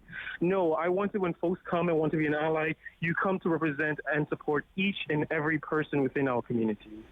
So yeah. You're building an incredible community, and as I'm hearing you talk, I just see the table that you're building getting bigger and bigger, longer and longer to really welcome everybody. Is that how you see it, Osmel? Well, yeah, my table is open to anyone who wants to come and sit at it. You can sit with us. You can sit with me. And that's my biggest thing. Like, if you want to have a conversation, and I keep telling folks, no question is a dumb question or ignorant question. If you have a question and you are certain, find it through those resources that I mentioned, or just come and call and speak to me, and I can provide you with information that I think that I may have. And if I don't have that information, then I can definitely point you to the right direction to other folks within the communities, such as Max Ottawa, and again, like folks like Kind Space, like the Safety, these different various organizations within Ottawa who are working as hard as I am, because I know for a fact I work hard, but these folks work harder. So I want to make sure that these folks are also known within the communities. Osmel, a group that we often think about, Jason White and I have had lots of conversations about, are the senior population. Maybe that table wasn't built for them and they're looking for an opportunity now. What words of wisdom can you have for maybe a senior that's listening right now that's wanting to live their authentic life? I'm going to say you are beautiful. You are a foundation. You hold the stories of so many queer folks within our communities that needs to be told. I want to say that though you are living in a long-term facility probably now, that tends to, seniors who do live in that tends to be in isolation and go back into the closet.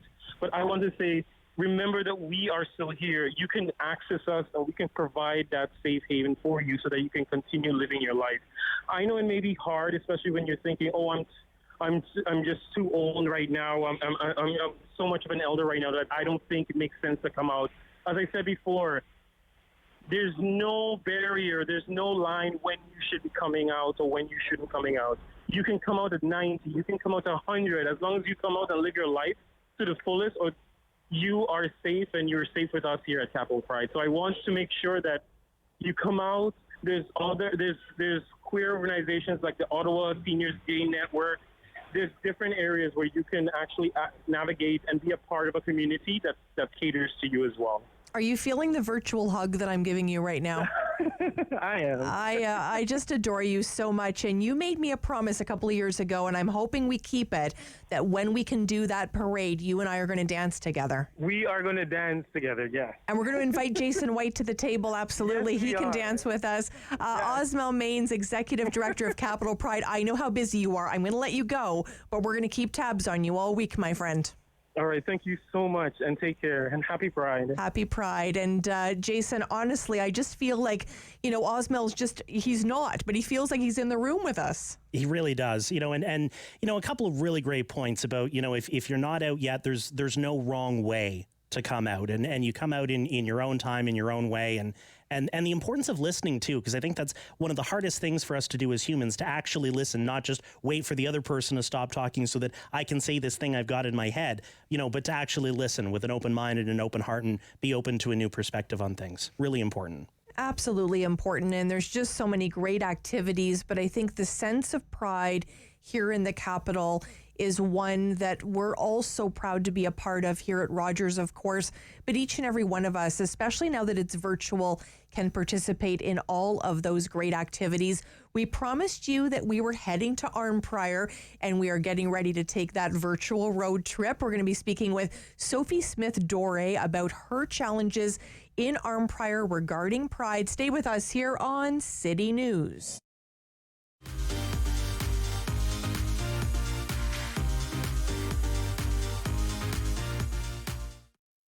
Hi, I'm Harriet Clooney.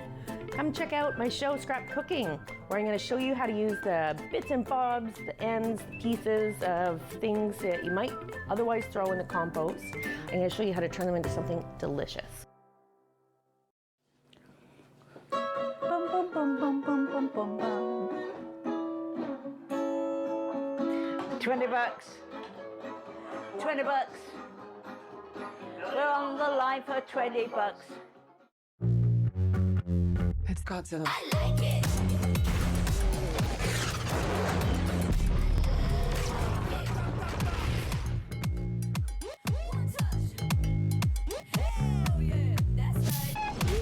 You lied. In the best way. Wow.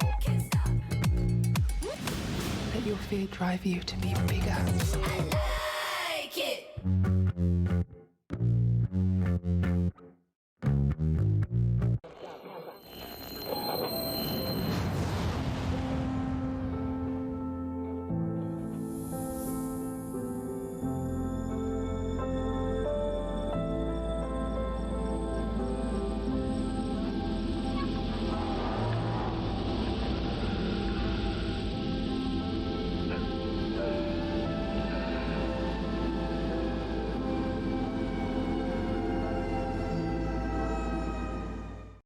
On the next Simply Cooking by Chef, a few hours of meal preparation once a week can save you time and money later on. I love to have a chicken roasted ready to go for the rest of the week. You can use it for so many different recipes, meals, and even as a snack. No matter your dietary restrictions, Chef Daniela has many other options you can do. Find out what they are on Simply Cooking by Chef, right here on Rogers TV. Ottawa's local shops, restaurants, and services are woven into the fabric of our city. We can all help them during these challenging times. Order from them online, purchase gift certificates to use later, order meals for takeout or delivery, send them messages of support on social media. Please do it today. Learn how at ottawa.ca/buylocal.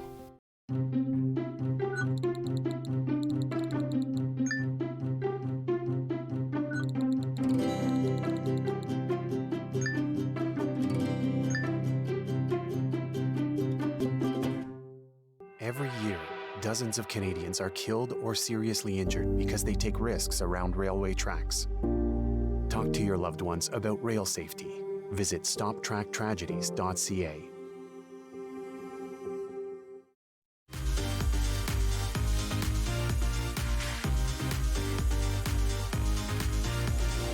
Well, my friend and colleague Jason White and I have been spreading the Pride message all over Ottawa and the Valley this morning.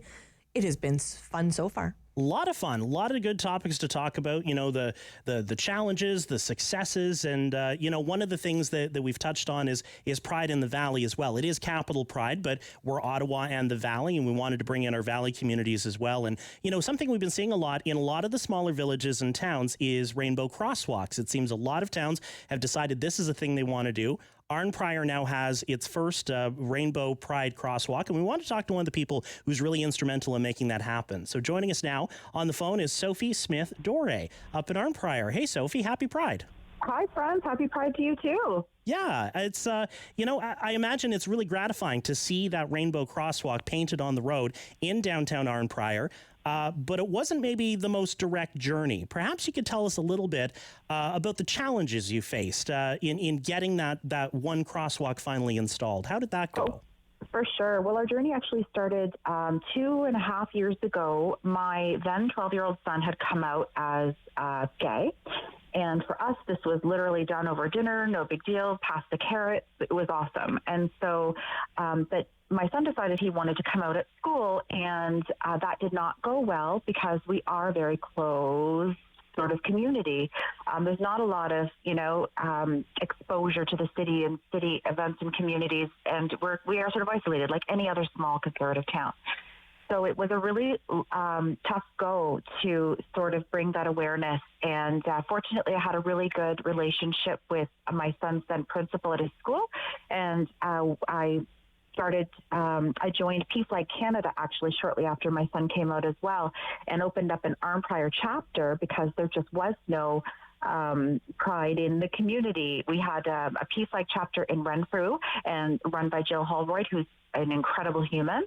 And there was Pride all the way up in Pembroke. You know, my colleague Jamie Hawes had started that a few years before, and that was going really well. But Arnprior was just this little denied community, which was strange because we're the closest to the city. And so, you know, pulling together a lot of community systems, you know, like Peace Flag, like Pembroke Pride, and like my son's Catholic school principal, we really sort of got the dialogue out there and started making the headway for that, which would eventually become Arnprior Pride, which would eventually lead here to our crosswalk, which was really exciting. But you're right, it was not a straight and narrow path, and there was a lot of conversations, really difficult conversations that had to be had, and a lot of really difficult conversations happened on social media platforms that unfortunately, I call them our baby gays, were subject to hearing. And when I say baby gays, I mean, you know, kids in their teens, young adults, or even adults who are afraid to come out and are just sort of, they have an ear to the ground to hear what is happening in the community and how their being outed might feel in the community. And they read these comments, and it's heartbreaking. And so we had a lot of work to do in that area, but we did it, and there we are. And you know what? That crosswalk hasn't been vandalized once so far. Knock on everything I can reach that is wood. Absolutely, because that has unfortunately been, I don't want to say common, but it's not uncommon to see, you know, those burnout tire marks on the Rainbow Pride crosswalks in other small towns. Definitely. Yeah. One of the things that we encountered actually on the day we revealed the crosswalk, my colleague, Ali Smart, who is the my co-facilitator with Peace Flag Armprior and the co-founder of Armprior Pride, we together with my son did the sort of live Facebook reveal of the crosswalk the morning that it was installed. And when my son and I arrived, before Allie got there, this man came up to us with his phone, and he had been taking pictures of the crosswalk. And so I said to him, "Beautiful, isn't it?" And he went into a tirade. No, and then cursing and expletives, and, you leftist liberals are taking over the world and you're destroying our country.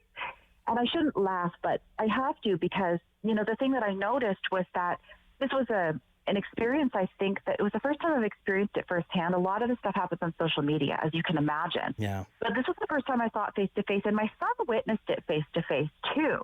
And so I chose to deal with it in a way where I said, you know what? Well, it's beautiful, and I hope you enjoy it. And we sort of left it at that.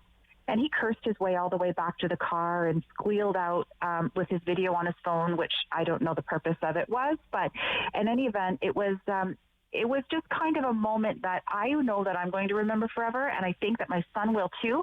And it reminds us that we did this work, but we're not done. This is the start. These crosswalks that everybody looks at as, with this resistance, or can look at with this resistance, is the starting point. It's not the finish line. Yeah. And I mean, that's a nice positive way to look at it, because my understanding, your initial request, what you would envision, you would hope for a pride crosswalk and a trans flag crosswalk as well, right? And that wasn't accepted by the town. It wasn't, and that was a really unfortunate situation as well. I do want to give credit to the fact that, we did achieve the rainbow crosswalk, and that's all wonderful. But the disappointing thing about the trans crosswalk is, there's a community, or there's a council member that sits and has a trans child, and was the only one to speak up when we had presented this. And she had said, well, my trans child feels that this isn't necessary and that this is isolating. And my thought was that your trans child is very fortunate to have this loving and affirming home. But your trans child is the exception and not the rule, because Allie and I support our trans community here in Armprior behind closed doors, behind Zoom meetings, behind phone calls, because our trans community members do not live publicly out.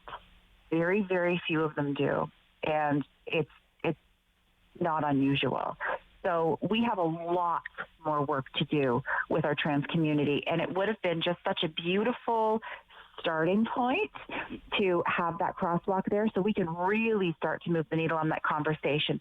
In fairness, they didn't decline both requests. They did acknowledge one, which was great. So we know that we're getting somewhere with our rainbow, the rainbow progress in general, but we are not done with our trans community. We are still going to show up for this trans community in the most vibrant and visible way that we possibly can, because we know what that has done for our LGBTQ community in general, with the rainbows that are all over town right now. And we know we can make that same headway with our trans community, and that's our commitment to this town. Yeah, because even though there have been, some members of town council who maybe didn't have the friendliest reaction, or, some people who live in the town who may not have the most enlightened view, and some like that, I'm reluctant to use the word gentleman, but who was very hostile in person. You don't want to leave I imagine you don't want to leave the people with the impression that, Armprior, stay out of there, a whole bunch of rednecks.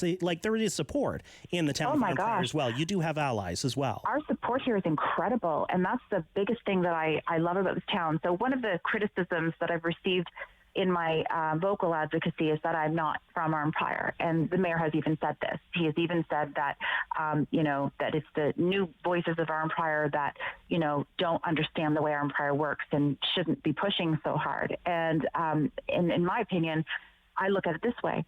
These new voices of Armprior, myself and many of the other allies, are new to Armprior, and we brought our families here, and we are heavily invested in this community, and we want our children to raise their children in this community because we love it. We dove in. We didn't passively pass by Armprior and decide to buy a house. We entrenched ourselves in this community because we want to be part of it. We want our souls to beat with Armprior, and we're not alone. People here are raising their own voices when something comes up online that has nothing to do with pride but might be slightly homophobic in nature. Someone else might have missed it, but our allies are the first on it. And the number of voices that you see that are negative on those comments now are they're just so minimal. And I know this means that homophobia isn't gone, but what it means is that our accepting voices and our allies' voices are louder. And you know what happens with the loudest voices? They reach the most ears. Absolutely. And I think that's the message. That's how progress begins. And Encore isn't the first small town to encounter this. We won't be the last.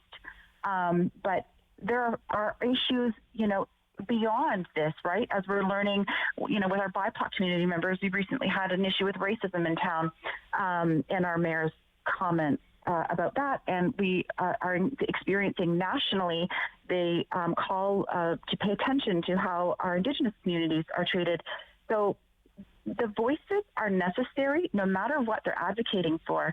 And again, we've got to be loud to bring those allies to the surface.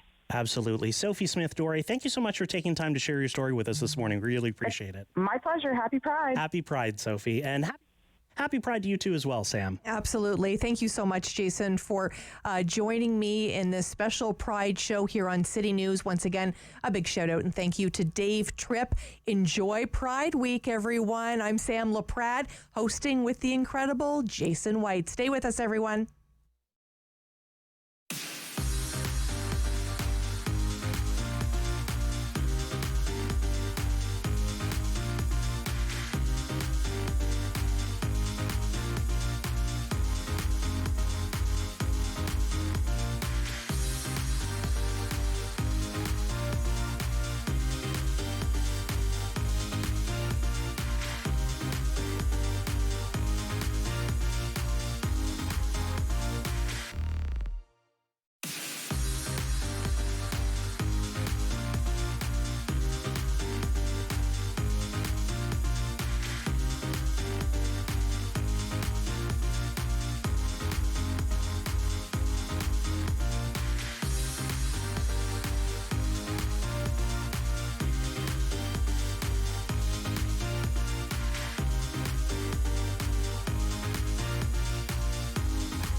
Due to the length of the preceding program, we now join the regularly scheduled program already in progress. And of course, also to Rogers TV for doing an excellent job and have been for many years. We've been on lots of Rogers productions and great to work with them again. Once again, we are Monkey Junk. That's Tony D on the guitar, Matt Saab on the drums. I'm Steve Mariner, and we sure did appreciate playing for everyone. Thanks for tuning in. Take care of yourselves, take care of each other, and we'll see you on the flip side.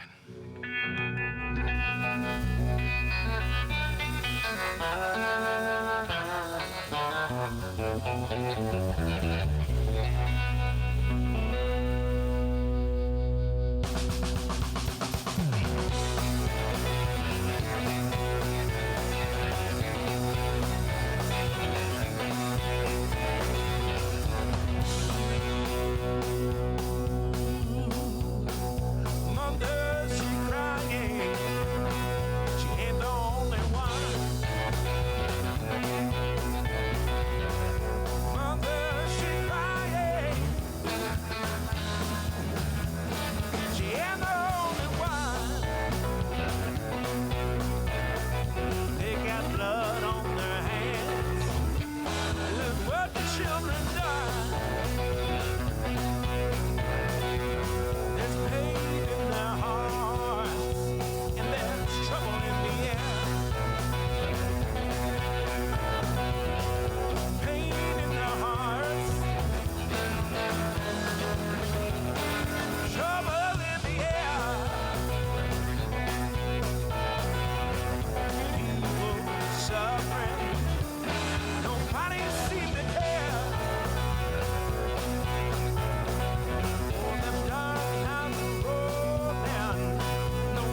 to find, got to find.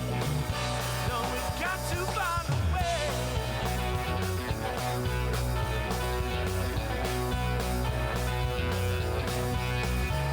Well, we've seen salvation, sweet salvation. Got to find, got to find, got to find, got to find, got to find, got to find, got to find. Lord, we got to find a way. Got to find that light, turn the night into the day. Oh, yeah.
Call the Rogers TV viewer response line, email us, or connect with us on social media.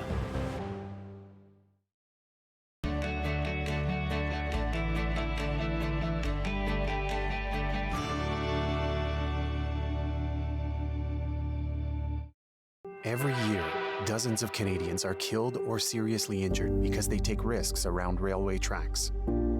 Talk to your loved ones about rail safety. Visit stoptracktragedies.ca.